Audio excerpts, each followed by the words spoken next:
7:04 on this Tuesday, August 29th. It's time to head to Studio B for Coleman and Company. Hello, everybody, and welcome. A Tuesday morning, and we're happy to have you with us. And each Tuesday at this time, our program is presented by Vanderbilt Wilson County Hospital. And so here is today's Health Minute, brought to you by Vanderbilt Wilson County Hospital. Being prepared for a health emergency can make all the difference in a life-threatening situation. Before an emergency strikes, create a list of friends and family members who can drive you to the hospital if needed. Keep an up-to-date medication list stored on your phone or in your wallet so clinicians can accurately provide the right care and medicine. Symptoms that indicate a health emergency include severe chest pain, signs or symptoms of stroke, major trauma such as a head injury, severe pain of any kind, and abrupt changes in mental status. When it comes to your health, it's always best to play it safe. And for more information, visit VanderbiltWilsonCountyHospital.com. We'll remind you, too, of Life's Essential 8 this morning. This is the American Heart Association Healthy for Good Life's Essential 8. Eat better, be more active, quit tobacco, get healthy sleep, manage weight, control cholesterol, manage blood sugar, and manage blood pressure. Tell you what, if you do all that, you're going to be in pretty good shape. Let me welcome my guest this morning from the city of Mount Juliet. First of all, let me introduce Interim Chief Joey Edwards, and that has been his title till recently. But Joey, good morning. Good morning. Good morning, Coleman. Nice to see you here. And tell you what, we're going to wait to introduce the other gentleman for a minute here because we have the new chief with us this morning as well. And Justin Beasley, Public Information Officer, he's on special assignment, right? Special assignment out of the county today. Well, Joey Edwards, you have been interim chief, and we will talk about that in a moment, but why don't you bring us up to date on what happened? You had a Board of Commissioners meeting last night, and any information that's pertinent for us and our listeners, we'd like to hear that. Yes, sir. Kind of the main headline out of the meeting was our police headquarters is finally having their groundbreaking, and the entire public is welcome to attend that at 10 a.m. on Friday out in front of the current police station where it's at, because that's where the building's going. And so they wanted to make that announcement. That was big news last night for Mount Juliet. Lots of public safety money going to that, and just another way to show, kind of where Mount Juliet's priorities are in public safety. Friday is September 1st, isn't it? It is. So, all right. So Friday morning, 10 a.m. If you're not doing anything, they would love to have you stop by. Light refreshments served, and a groundbreaking for the police department. All right. The other kind of major topic everybody's been talking about around town is the city block, the city hall project that's going in, the new city hall, if you will, kind of taken around East Hill and Caldwell Street. And that meeting got postponed by one meeting last night. The mayor had to step out, had a family emergency, and they were unable to get a vote on that. So I know that was big topic news that everybody was interested in, but I don't think it's gone away by any stretch. But they did postpone it by one meeting just until they get everyone's input. So okay. And then a couple other things. Everybody's probably heard by now about the fire that we had on 2 Saturdays ago on 8/12 at the Glass Creek Apartments. I know our new chief's going to mention that as well, and I don't want to take that thunder from that. But thanks to Wilson County WEMA and to Lebanon Fire Department, they both aided the fire department of Mount Juliet. They ran other calls for us. They assisted us during the call, and just want to make a mention of thanking Wilson County Chief Hobbs and Chief Baird with Lebanon. Two other things that kind of go along with the Glass Creek fire is MJ for Hope, who's doing donations for not only fire victims but our injured firefighter as well. There's links on their website the public can go to click those. and give if you feel compelled to. And then something that's happening today and tomorrow, all the wash and roll locations in Mount Juliet are giving 100% of the proceeds are going directly to the families and to the injured firefighters' families. So that's today and tomorrow. So I know it rained last night. People can maybe go through and grab them a car wash day, but your money will go to the fire victims today. So that's really it for my list. But yeah, it was kind of short and sweet. Well, how long you been Deputy Chief? I've been here 3 years in the city of Mount Juliet. So I've currently served as the interim since January of 2023.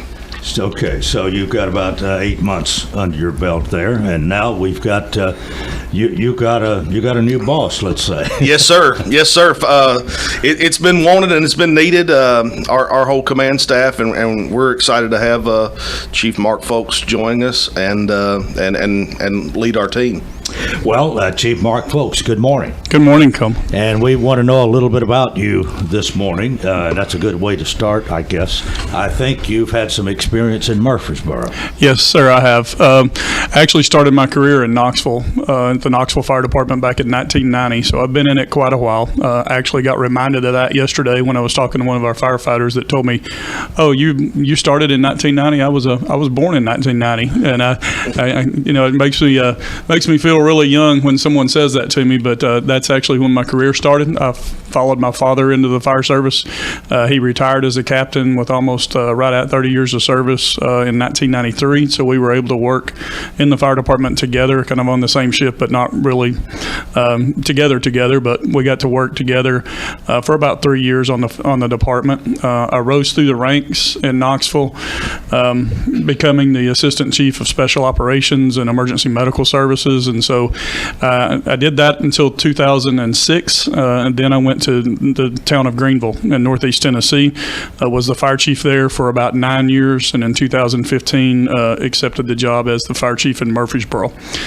Stayed with Murfreesboro until July of last year, and thought I was retiring and kind of stepping away from the fire service, and I did for a while, and did some consulting and did that, and really enjoyed what I was doing consulting wise. But the draw back to public safety was significant. I missed it, as well as kind of the opportunity with the fire department of Mount Juliet presenting itself was just too good of an opportunity to pass up. Mount Juliet's a great community. It's a great city. I've always had a lot of respect for Mount Juliet. And just really excited for the opportunity to serve the citizens there. Well, I can't help but wonder, so I'm going to ask a question. Did they seek you or did you seek them? A little bit of both, I guess. It was one of those that I've had relationships with essentially everybody that works in the command staff of the department, including Chief Luffman, who retired back in January, and I've had relationships with them, as well as Chief Hobbs with WEMA and Chief Baird with Lebanon, and known those folks ever since I have been in Murfreesboro or in the area, working through the Tennessee Mutual Aid System and incident command training and our incident command team in this region, working with them through that. So I was very familiar with them, and they were very familiar with me. And so, that was kind of a mutual thing, that the interest was there from the get-go, and I applied for the position and was able to go through the process and make the cut to become the chief. But here you are giving up, maybe being more of your own boss, doing things when you want to, where now it's whenever you're called. Yes, sir. Yeah, it's back on schedule, and it's back in public safety, and really, I'm really pleased and very happy to be here. And it's like I said, I got really familiar with Mount Juliet from being here for the tornadoes in 2020. I actually was one of the first people to arrive on the ground in Mount Juliet. Was an outside resource and was kind of here to help understand exactly what the needs were for all the mutual aid resources and the incident management and everything like that. And so I got to know the city at that time and meet a lot of people with the city at that time and with the county. And really, that gave me enough familiarity of it to want to get back into public safety. Well, the situation in Mount Juliet has changed tremendously in the last few years. At one time, you didn't hardly have a fire department. I think WEMA took care of it, didn't it? Yes, sir. The fire department's only about 10 years old in Mount Juliet. It was actually, put into existence completely in 2013. And just to kind of give you a perspective on how both the city have grown and the fire service have grown in Mount Juliet. When I responded here in 2020, I actually, when I came to the shopping center there on North Mount Juliet Road, first thing I asked Chief Luffman, I said, how many people do you have working today? And he said, I've got 9 people on shift. And today, our shift is 24 people working on shift every day. And so the department went from about 24 people total to 24 people on shift and about 79 people in total currently to provide the services that need to be provided to the residents of Mount Juliet and to that area. And I'm really proud of what they've already accomplished and really looking forward to see what we can accomplish moving forward. Well, what do we call you, Deputy Chief now? All right, Deputy Chief Edwards. You've seen all he's talking about here. You've seen this growth and the enlargement of the fire department. Yeah, no, I think a lot of it speaks to the leadership of the city, not only from the fire department leadership, but our elected officials. They have a lot to do with what we've been able to do over the last 3 years, because all the things that Chief Folks mentioned and that you've mentioned, they don't happen overnight, and they don't happen without funding. And so I think it's important that there is some type of credit that needs to go heavily to them, because they're the ones that did fund it. Obviously, we asked for it, they funded it, but without that support, you couldn't do the things that he mentioned. Well, it's got to be, I think, somewhat rewarding. At least you've played a part in history in seeing this kind of come to pass and to grow and to really provide what is needed for the citizens of Mount Juliet. Yeah, no, and you know, we have a humble command staff that really we love what we do. Honestly, to be honest with you, there's not. I don't feel like I work a day in my life because I get paid to do what I love, and we love coming to work every day. We work when we're not here. It's constant, and our thoughts and processes are always thinking about public safety for not only our residents and our visitors, but it's also our firefighters, the people that put their life on the line every day.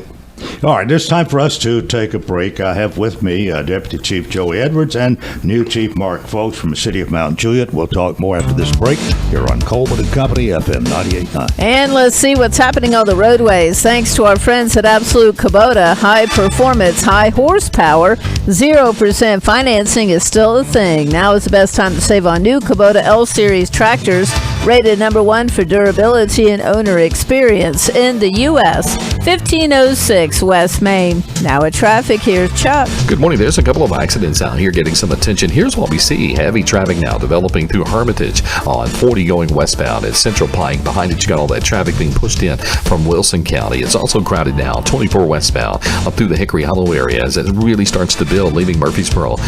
Rutherford County headed towards Nashville. It's already a little bit slow sometimes. 65 south in Millersville as you come through that section of Sumner County. Nash Painting Services, all of Middle Tennessee, and they do a wonderful job. These guys are #1 in every category. Check out their website today at nashpainting.com. I'm Commander Chuck with your on-time traffic. Renewal happens here at Lebanon Center for Rehabilitation and Healing. Lebanon Center for Rehabilitation and Healing has experienced new leadership and a new atmosphere. Same location in the heart of Lebanon, 731 Castle Heights Court on the Castle Heights campus. Lebanon Center for Rehabilitation and Healing is providing 5-star clinical outcomes to short-term and long-term care residents. Call 615-444-4319 for a tour and to experience the new culture. Renewal happens here at Lebanon Center for Rehabilitation and Healing. I'm Michael Starr, a licensed local insurance agent with Health Markets Insurance Agency in Lebanon, Tennessee. Choosing the right Medicare plan for you can be confusing. Let me help you find a plan that best fits your needs and budget. Call 615-830-4875 to speak with a licensed insurance agent for a free appointment, virtually, by phone, or in person, to review your specific needs and help find a plan that's right for you. Health Markets Insurance Agency Incorporated is licensed in all states and D.C. Service and product availability varies. Agents may be compensated based on enrollment. No obligation to enroll.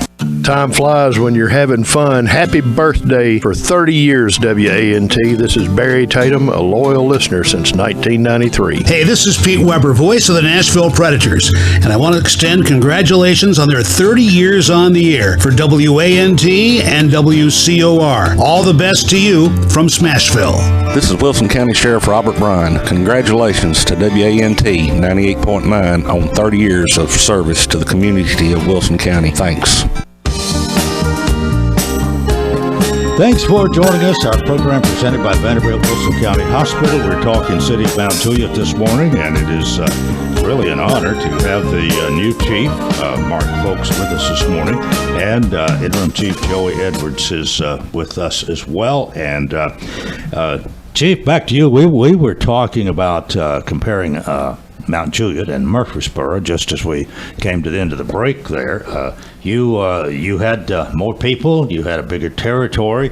I guess, I don't know whether the responsibility was larger or not, but Murfreesboro is bigger than Mount Juliet.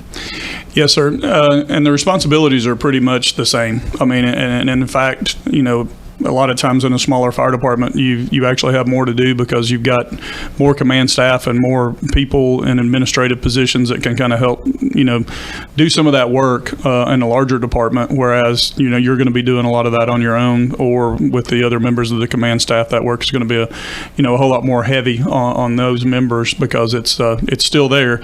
It's just everything has to be done the same way in just about every fire department that exists, regardless of size. It's just about the number of people that you're managing, the number of stations that you have, and different things like that. So it's and the priorities are really no different, and my priorities are one, making sure that our firefighters and first responders stay safe at all times, and everything that we do to try to make them as safe as possible. We've got a very inherently dangerous job just by what it is and what we respond to and the environments that we go into, but our goal is to make every one of those first responders as safe as they can possibly be, regardless of what situation they're responding to. And then my other big priority is just making sure that we take care of citizens. I mean, and when you say that, it sounds like cliche, but it's really not. In anything that we do, we want to take care of our citizens just like it's the most important person in our life. Treat that same person that same way, no matter what situation they're in or what type of call you're answering. And you're not going to go wrong if you do it that way. Let's talk about what happened recently. I believe, Joe, you said 2 Saturdays ago, and this was, as I understand it, caused by lightning. One of those things you have to deal with. We don't have any control on where that lightning's going to go and strike. Yeah, and lightning is a very, very powerful thing, and people don't realize, a lot of times how strong and powerful it can be, and that's the case with any type of weather, whether it's rain and getting into flooding environments, whether it's tornadoes as we've experienced in the Middle Tennessee area, or lightning storms and things like that. There's a lot of damage that can be caused, and there's certain situations where you just don't know where it's going to strike, and you just don't know that the situation and circumstances in that building was apparently struck by lightning, and that's kind of what our preliminary investigation. It's not fully finalized yet, but we're very close. But everything indicates that it was a lightning strike that caused the fire. But those present a whole new set of unique challenges because normally the fires that we're seeing, for the most part, are caused by something going on within the residence itself, either a lot of times cooking or heating, different things like that. And this presents a whole different challenge because it's actually not starting in the structure itself. It's starting at the very top of the structure itself, in the roof system, and those things. And so that presents a whole new set of challenges and circumstances that are not inherent to normal fires that we may encounter. Have you had to deal with that, I would think, maybe numerous times in your career, that you've had a situation similar or at least a lightning strike that caused damage?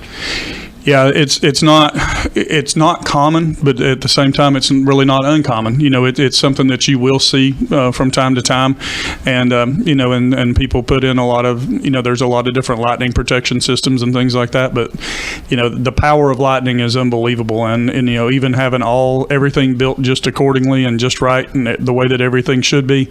lightning can still strike things and can still set fire. And in a lot of cases, it may be things that, just because of the type of construction and having some metal, that it hits and causes the heat to get into flammable things. That's a lot of times what we see when lightning does that.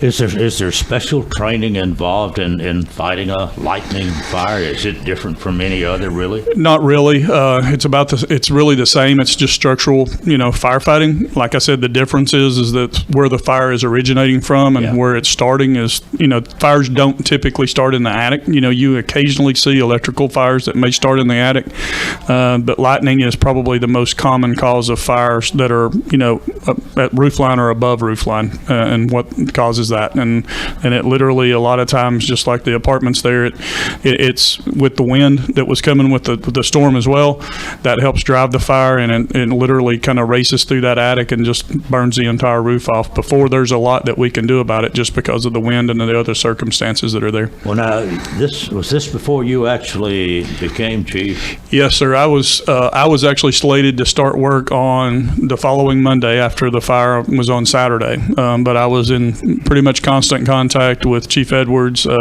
Kenny Martin, our city manager, and other folks within the city framework, Justin and everybody else, texting back and forth, kind of keeping updates on the injured firefighter and all those things. And then Chief Edwards and I went early Sunday morning to see the firefighter and kind of let things settle down from Saturday night and get that firefighter stabilized. And then we actually went up and spent time with the family and with the firefighter on Sunday morning before I actually started work. Well, anything else we can reveal about him? I haven't even heard his name, but can you tell us his condition or what? We'd like to know anything that would be pertinent here that you're free to tell. Yeah, no, and the family's asked for some privacy just for his sake, and he's still progressing well, like the chief mentioned.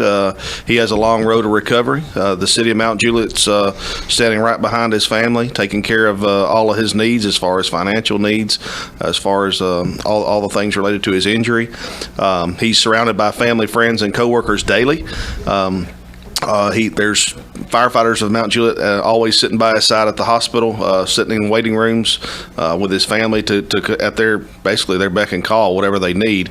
So he's been surrounded by love and prayers and family and friends and coworkers. So he's progressing well, and hopefully we'll get to a point that we'll be able to release some of that information. But their family has asked for some privacy during this part, because obviously this was a pretty big deal that happened in Mount Juliet and in Wilson County and in Middle Tennessee area. So everybody was interested in it, but for their sake, we've given them a little privacy. Okay, and you did mention this car wash deal. You might do that again. Yeah. So today, if you're looking for a car wash, all those proceeds, the Wash and Roll Car Wash company, just pull up, pay your money, and drive through, and all those proceeds go to the victims of the fire as well as the firefighters' family, and then again, MJ for Hope. That's the easiest way to give if you feel compelled to, and that's an easy way. They have two different links, where there's Glass Creek fire victims and then the injured firefighter. So those are easy little click links. You can put your information, send money if you feel, like I said, compelled to, and to give to those people. That's no, they don't take any. It's a little different than the GoFundMe. They don't take any money out of it. All that money, whatever it gets, goes directly to. And last night, I think the official checks were going to the family already. So they are taking some of that money and go ahead and helping with some of those needs that the victims as well as our injured person have. Okay, well, thanks for that report. And Chief, folks, you have a relatively new fire station that no doubt you're proud of. Absolutely. Over by the high school. Yeah, absolutely. The new Station 2 is very, very nice. Any of our citizens or any other members of the community that want to come by and see it, come by at any time. The station's open. It's, what I've always said about the things that we have with the fire department, whether it's the fire trucks, our stations, or anything else, our citizens own that. I mean, that is theirs. I mean, the taxes that they pay fund, and the sales taxes that are derived to fund a lot of the mechanisms that we do to provide those services with the city, and they literally own it. We work for them, and all the equipment and the stuff we have is theirs, and we welcome them any time to come by the stations and visit and see our equipment and meet our firefighters. And Station 2 is a very good place to do that. We're excited about having that station and really on board with having the community there. Well, I'm glad to have you here this morning, but there's one thing we haven't discussed, and your job and Chief Edwards, having been in the interim chief for a while, but even as your job as the number 2 person, a lot of pressure. What do you do for relief? Is sports something either one of you kind of turn to? Well, I've played a lot of racquetball, and so I like racquetball and enjoy racquetball. I need to get back in the court a little bit. I enjoy working out, I guess, and my family makes fun of me for it, but one of my hobbies is my yard. And I'm real particular about my lawn and stuff like that. And then until this year, I actually kind of stepped away from it this year to take a year off. I may kind of come back into it, but I have officiated high school football for 15 years. Oh, really? And so that's been a great stress relief, because when you're out there officiating football, you really can't think about a lot of anything else that's going on. You have to think about what's going on the field, and kind of takes your mind off of things, and it's a great stress relief. And like I said, I've kind of stepped away from it this year to take a year off after doing it for 15 years, but plans are that I may return back to officiating next year. Joey, you ever been an official? Never been an official. I've talked about it a lot, though, and I know there's a need for it. So who knows? I might end up. You might see me on a Friday night. I love high school football. I'm at usually a game every week. So. Well, Mount Juliet's looking pretty good so far, right? They are. Both our teams, Green Hill and Mount Juliet, are both undefeated. Strong sports network in Mount Juliet, always have been for years, as we know. Have to play each other at some point, won't they? We do. We have the Mayor's Cup, and that'll be a game that'll be heavily attended. Always it's fun to play Lebanon. It's always fun to play Wilson Central, but it's just something a little different when you play the teams that's across the street from you. So, but the Mayor's Cup will be, obviously, that'll be a big deal. I'm sure Justin will get to promote that. They did it last year. It was a fun. We've done that the last couple of years, and it's been pretty fun. So, all right. Well, we've come to the end of our time here, but thank you both for being with us this morning. Deputy Chief Joey Edwards and new Fire Chief Mark Folks for the City of Mount Juliet. And that's part one of Coleman and Company, presented by Vanderbilt Wilson County Hospital. Stay with us for more here on FM 98.9. And let's see what's happening on the roadways. Thanks to Bates Ford and the Works Vehicle Checkup, they'll make sure your vehicle is ready for any road. $59.95 up to 5 quarts oil, tax and disposal, tire rotation and safety check. 1673 West Main. Now at traffic, here's Chuck. Good morning. Still heavy traffic trying to get through Hermitage right now as we check it out live. 40 westbound here at Central Pike. You got all that traffic being pushed in right now from Wilson County into Hermitage. It's crowded on Vietnam Vets westbound at Gallatin Pike, working your way all the way up to Conference Drive. Be careful. Crowded big time on 24 West up through the Hickory Hollow area. So far, so good. Coming in from Rutherford County, we're keeping an eye on it. Nash Painting Services, all of Middle Tennessee. Check them out online right now at nashpainting.com.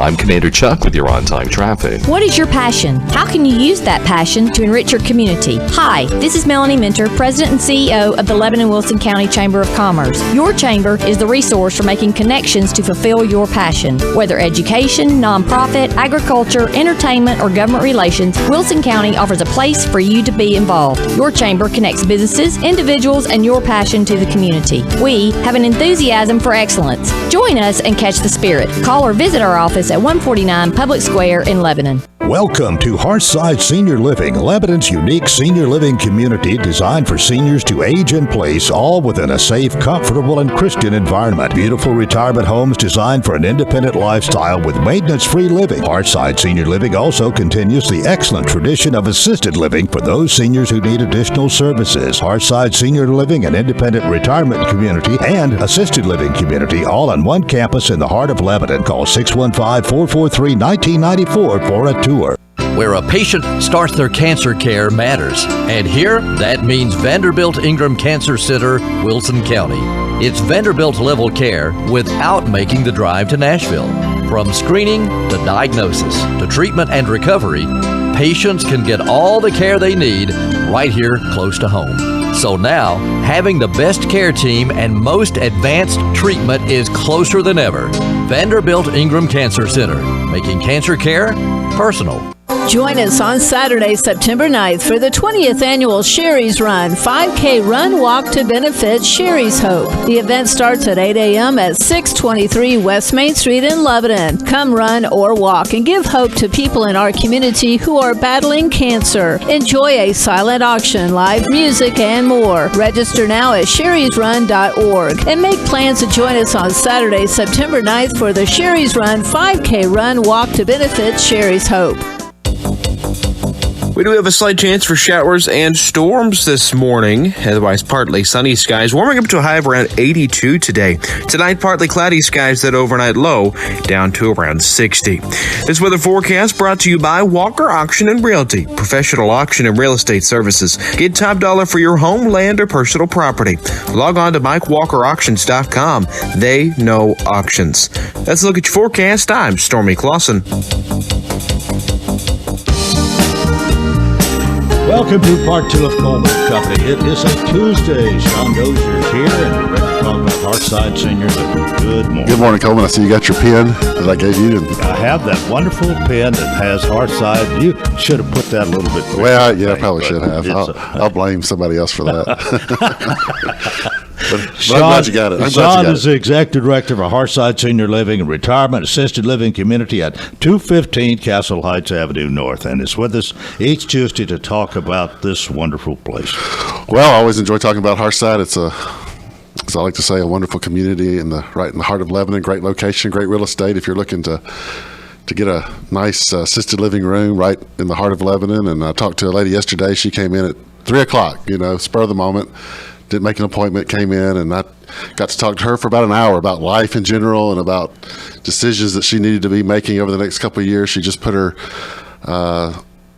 husband of like 60 years in a memory care, and so she was really I think just needing to talk to somebody about what she needed to do about life in general. She had a 5,000 square foot house. She said, I called the plumber 2 weeks ago, and then I've got to call the AC man today, and I'm just getting to the point where I just realize I don't need to be taking care of a 5,000 square foot house at 83. So we talked about some options and gave her some options in the community, and she wanted more information about our independent living homes, and we talked about that. And once I told her about maintenance-free living, she really perked up about that. So she's on our list, and she's going to come back and tour next week. But that's the part of the job that I really enjoy, is just talking to people about their life. And I told you a couple weeks ago about a lady that was kicking and screaming. She did not want to come to an assisted living. She got into a verbal altercation with her sister in front of my office there, and she said, "I'm not coming. I'm just not coming." And her sister said, "You are going to move to assisted living." She lived in a house in Lagardo, and she lived there 30 years. And I get it. You don't want to leave your house, and you don't want to leave all your stuff there. And she was overwhelmed, but she moved in, and she came with a McDonald's sack and the mover. She didn't even let her sister come with her. She came with a McDonald's sack and the movers. She moved in. Let me tell you, she's been there 2 weeks. She's doing great. I mean, I probably couldn't even kick her out now if I wanted to. So I tell people all the time, give us a chance, give us a week, give us 2 weeks, and it's amazing how people adapt to their situation and do quite well. I always tell people, if you don't know who the crazy person in your family is, it's probably you. So you got to think about that. There's a lot of craziness out there, and I tell you what, if you think your family's crazy, let me tell you, you call me at Hearthside at 615-443-1994, and I'll tell you some stories about crazy. But once they get to Hearthside, there's no crazy. It's all peace and joy and love, and we don't let the crazy stay very long. And she's doing great. And when people come to Hearthside, they get those 3 meals a day. They get their medication timely. They get that socialization, that's been lacking. When you live in a house for 30 years, you don't talk to anybody. You finally get to talk to somebody and get to eat with somebody and get to socialize with somebody. It really does change your whole countenance. So assisted living is not a place to go and just, sit there. It's a place to go and live. It's a place to go and enjoy life, to really be around people your age and get to experience life to the full in that season of your life. So again, if you're thinking about it, if you're even pondering it, a lot of great options in town, not just mine, a lot of great options in town. So check them out. Check them out. Oh, well said. sometimes you do have a way with words. Well, you know, you're telling it like it is. We tell it like it is. You know, life is life, and sometimes you have to just accept the reality, and that's what she said yesterday. The lady that came in, I just kind of accepted reality that I've got to make some decisions. And she said, "Look, I don't want to leave this to my kids. I'm determined not to leave this to my kids. I want to make the decision." And she was a Spitfire, and she really was determined to make the decision for herself at 83 years old. But anyway. All right. It's Hearthside when it's time for a helping hand. That's all we do, Coleman, just a little helping hand. And I truly try to keep it an assisted living. We when you walk into our building, you feel like, hey, this is a true assisted living. This is not a nursing home. People come and go as they please. People are, enjoying life and doing what they want to do. So give us a call at 615-443-1994. You can go to our website at hearthsideliving.com. Or stop by and see us. All right. Are you ready? Are you ready for our I am. Hello. It's up. You've been waiting for me to come to that. I am. I don't know if anybody knows who this is or not, but I'm going to give the nickname Worm. Ah. Does anybody know who Worm is? Who is it? Gibson. Yep, Mr. Gibson. He heard us on here talking, and he delivered some medication to our residents yesterday and said, tell Coleman hello. So Worm. Worm. Everybody knows Worm Gibson. Thank you so much. We'll see you next week. And by the way, don't forget, next Monday's Labor Day. So I'll be here Tuesday. All right, you'll be here Tuesday. Sean Dozier, Executive Director, Hearthside Senior Living, 215 Castle Heights Avenue North. All right, we're about 21 and a half minutes. We're 20 and a half minutes away from the hour. And my guests are here for part two this morning. Representing our Sister's Keeper, we have Sue Ann Bone. Sue Ann, good morning. Good morning, Coleman. And we have Tim Leeper. Tim, morning. Morning to you. And we're not talking about the Reds today, right? Nope. Okay. they hadn't hit bottom yet, but I think they're on their way. Sue Ann, what's this all about? Well, thank you for having us this morning. This is actually, I wanted to talk more about our very first fundraiser. Our Sister's Keeper was founded in the fall of 2020 by the Assistant Public Defender in Smith County. Her name is Brittany Davis. And Brittany realized there was a need for resources after reentry. And so she reached out to me, and initially it started with us preparing a couple of bags of clothing and toiletry and then wishing the women well and sending them on their way. Well, we quickly learned that there was much more need than just toiletry and clothing. And so from this, we have developed, when the women are released, door-to-door transport, help with them reinstating driver's license, social security cards, birth certificates, long-term treatment, halfway housing, helping with job applications, those type of things. So we've been doing that since 2020. And we have been funded by donations from various civic clubs and private donors within the county. But the board thought it was time that we do our first fundraiser. So that is why we're here. Our first fundraiser is next Saturday, September 9th. It is called a Boots and Shoot. So it's a clay sporting event. And there are 12 shooting stations. And those have been, I don't know if the proper term is laid out or created by Lebanon's own Greg Pierce. And I know you all know him. He's well known throughout Middle Tennessee, but I think throughout the country for his expertise in sporting clay events. And his niece, Lisa Tomlinson, is on our board, and she's our secretary. So when I started bouncing back ideas about a sporting clay event, she said, I know exactly who you need to get in touch with. So we've been working with Greg probably close to a year now.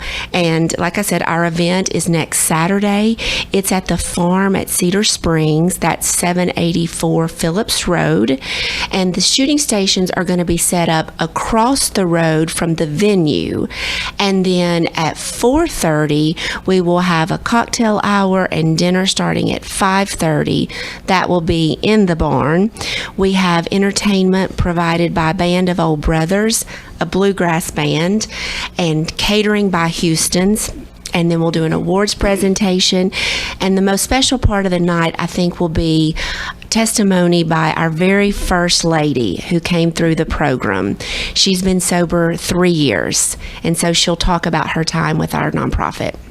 All right. Well, you've created this fundraiser, and you've come up with a different idea, which we talked about when you were here before. And I guess we'll find out how much interest there actually is in this. But how's it going so far? Well, we have 23 of 24 teams committed. So we're tickled about that. We do have one open team.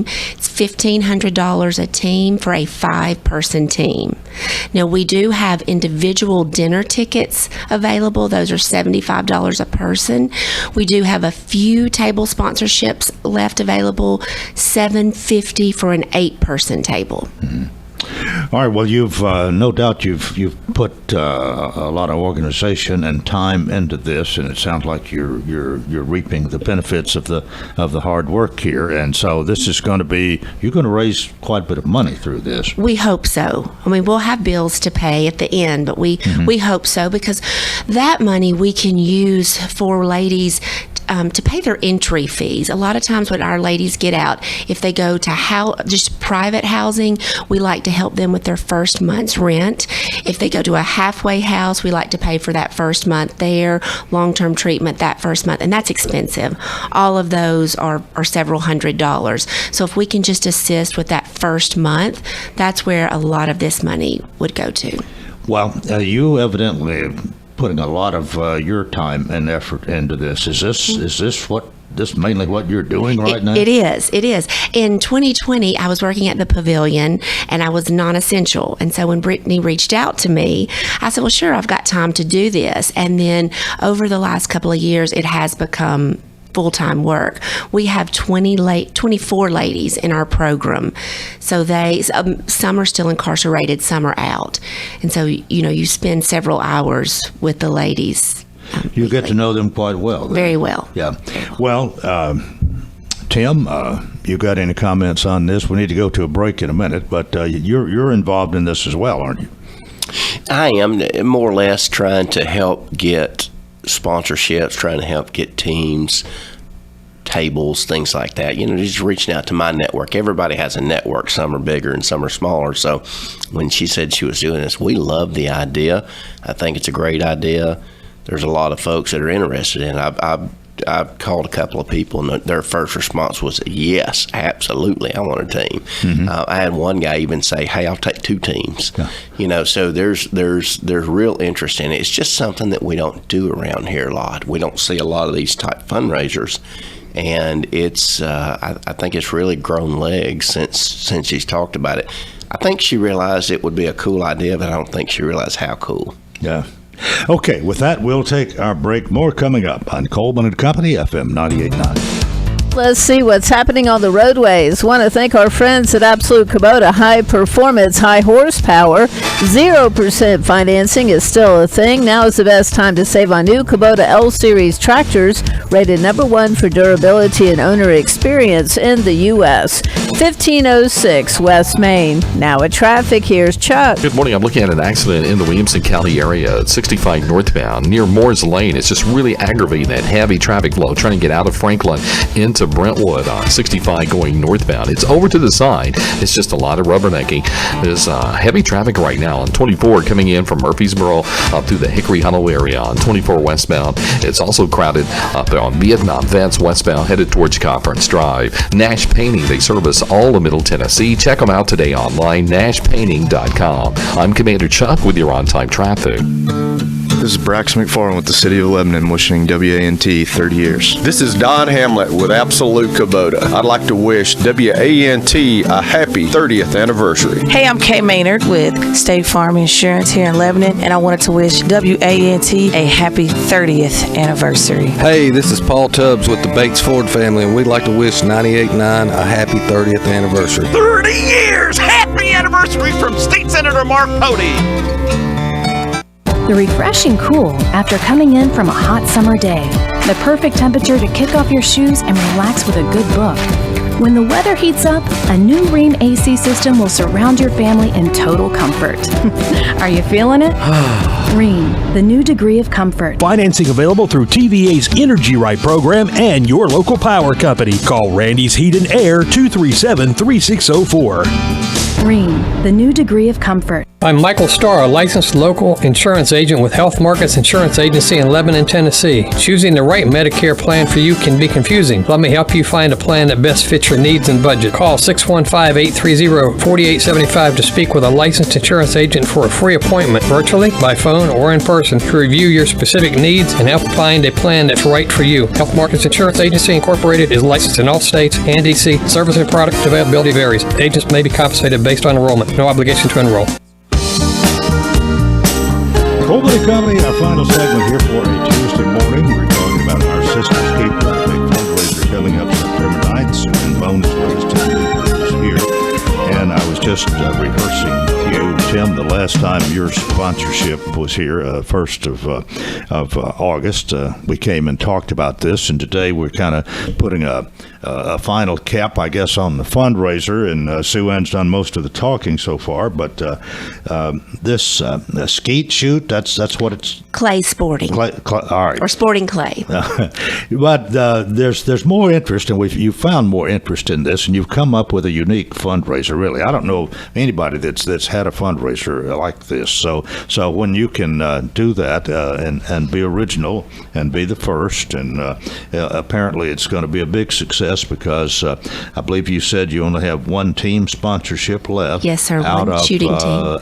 Out of 24. 24. You've got 23 out of 24. Yes, sir. There's one left. That's great. Thank you.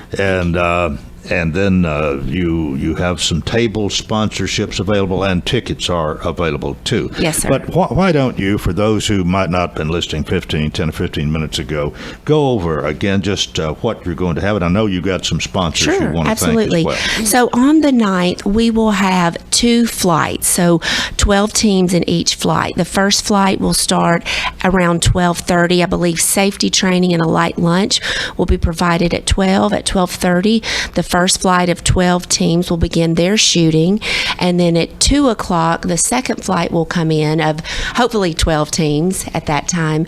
They will do their safety training, and from 2:30 to 4:30, those teams will shoot.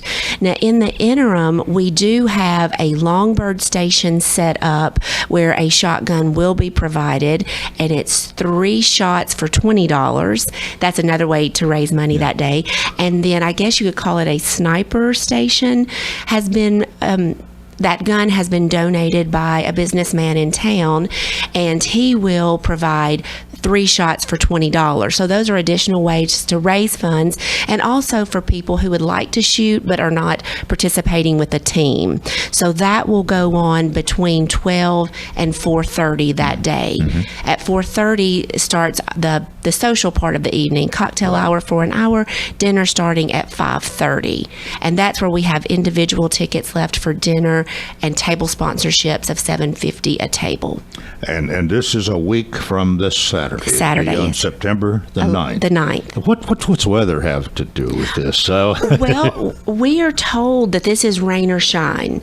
That I wish, Tim, would you take over the part about shooting in the rain? Sure. Yeah, so I was talking to Greg about shooting in the rain and some other shooters, and they said, if it rains, it's not the end of the world. The guys will still come out there, they'll still shoot, and they'll have their rain gear, but at the same time, when you shoot in the rain, you can see kind of the shotgun wad go out and through the rain, just kind of break through the rain. It's kind of cool. Yeah. Take their word for it, but I kind of hope it's sunny. I'm just going to tell you. Oh, for sure. All right, and you have one team sponsorship left if Yes, somebody sir. wants to jump on that. 5-person team, $1,500 a team. Yes, sir. Okay.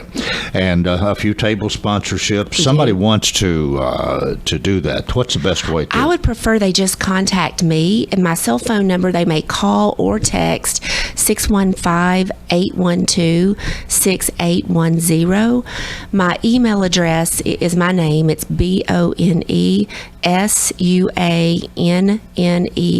the number 5 at Gmail. Either way is just the best way to reach me. We had thought about doing it through our website, but we worried that too many folks would sign up, and then we wouldn't know who signed up first. Right. So for the individual teams, it's better to go through me. Okay. And some sponsors you want to recognize. I do. Thank you. For our title sponsors, we'd like to thank the following: Horizon Development, prize sponsor Cedar City Title, dinner sponsor WB Developments, cocktail sponsor 7 Cedars Butcher Block, ammunition sponsor Lowry and Cherry, venue sponsor Tim Leeper Roofing, media sponsor Lebanon City Lifestyles, entertainment sponsor Kane and Crowell Attorneys, and a friend of the event, Tressler and Associates. And then I do have shooting station sponsors. May I thank them? Oh, yes. Quickly? Okay. Those shooting station sponsors are Wilson County CASA, Cedar Stone Bank, Liberty State Bank, Becky and Jay Andrews, Jeff Gannon with State Farm, John Lankford with Edward Jones, State Representative John Ray Clemens, Laura Headley with Edward Jones, Lebanon City Lifestyle, Linda Burge and Becky Andrews, Realtors, Southern Bank, The Warehouse, Carolyn Van Turner. So we thank all our sponsors. Somebody's been working hard. you have it's made a lot of phone calls. Half the business community has come out to support I enjoy fundraising, and I've worked in fundraising in the past in seminar planning. To create something from scratch it's been exciting, but it's been challenging. And to create something around something I didn't know really anything about, sporting clays, I've enjoyed learning about it, but it's a labor of love. Yeah, and Greg Piercy, no doubt, has provided a lot of helpful information and taken care of the shooting part of He's this. been invaluable. Yes. Yeah. Well, again, we've got about 5 or 6 minutes left here. I think we ought to go back and talk a little bit about our Sister's Keeper. Now, you mentioned this in the beginning, but what this money, and it sounds like you're going to have a very successful fundraiser here, but this is going to help the cause. And what is the cause of our Sister's Keeper? Thank you for asking. And let me first say thank you to the Smith County Jail. We would not be allowed to do this program if they did not allow us into their facility. And the public defender assigned to Smith County is Brittany Davis. And what she realized with many of her female clients who kept coming through the system, that they were victims of abuse, trauma, and homelessness. And she thought if she found resources or a mentorship with these women, that maybe she wouldn't see them coming through the system so regularly. So that's when she reached out to me. Now, there's another component of the program that I do want to mention briefly. It's called our life skills training. And Smith County allowed me to go through a training at their facility along with a couple of volunteers.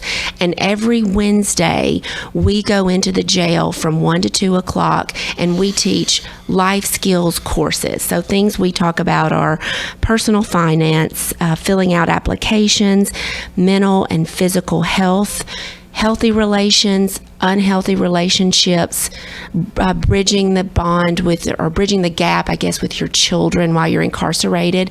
So we just completed that 12-week program at the end of June.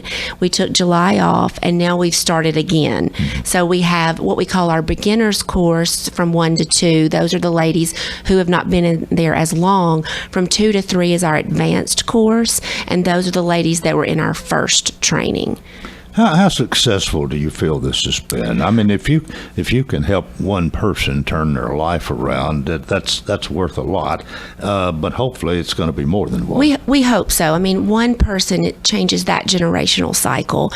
Since we've started the program, I've had 2 women get out. One is in a facility in Donaldson. I know she's doing very well. The other one is in Smithville. She's doing well. She is with her fiance and their 2 2 children. She's employed. So both of those women have kept in touch with me, and those women are part of the life skills training. Now, when we started this program in 20, I had 6 ladies. And so those women, of those 6, and in full disclosure, some of these women ebb and flow. So for me to sit here and say that all of my women are sober is not a true statement. 3 of those 6 are. But of those other 3, we stay with them. We work with them. We cannot give continuous services if they're not following the path, but at least we're staying in contact with them, so when they reach back out and are ready for treatment or help, we're there and we can provide resources. But here again, you have to have some money to do what you're doing. We do. And that's what this fundraiser is all about. It is. And the women, we do not give the women cash. We give them gas cards if they have a car, and we usually give them Walmart gift cards for food, toiletry, and clothing. And then this money, what we're hoping to use the majority of this money for are their apartment fees if they go to a private home when they leave, long-term treatment fees, or rehab fees for the first month. So to help them with that first month in hopes that they'll obtain employment during that time and then can pay bills moving forward. Tim, we haven't let you say much this morning. Anything you want to add? We got about a minute and a half here. Anything you'd like to say that would add to our discussion? Mainly just that the program that Sue Ann's talking about is very underserved, and she's basically standing in the gap. She and Brittany and their board, they're kind of standing in the gap and filling this gap that there's a big need for, and because without having somebody like that, the recidivism rate is just so high for these girls. And, rather than just saying, hey, they're a lost cause, they're really not. And you go from saying, well, maybe they shouldn't do this with their life, to learning about them and saying, you know what, this is a real need. And I'm glad that somebody is doing it and helping these girls. Okay. This big event is coming up September the 9th. You can still participate in several ways. And, your telephone number is probably one we'll give out one more time. I think I wrote it down right. 615-812-6810, 6810. Yes, sir. For Sue Ann Moan. And she can lead you through the process however you want to participate. Yes, thank you. All right, well, it's good to have you both with us this morning, and I hope you have a very successful fundraiser. It sounds like you've got everything in place, just waiting for it to happen. We hope so. Thank you, Coleman. That is going to do it for a Tuesday. I hope you'll join us tomorrow for the Wednesday edition, and until tomorrow, I wish you a tremendous day.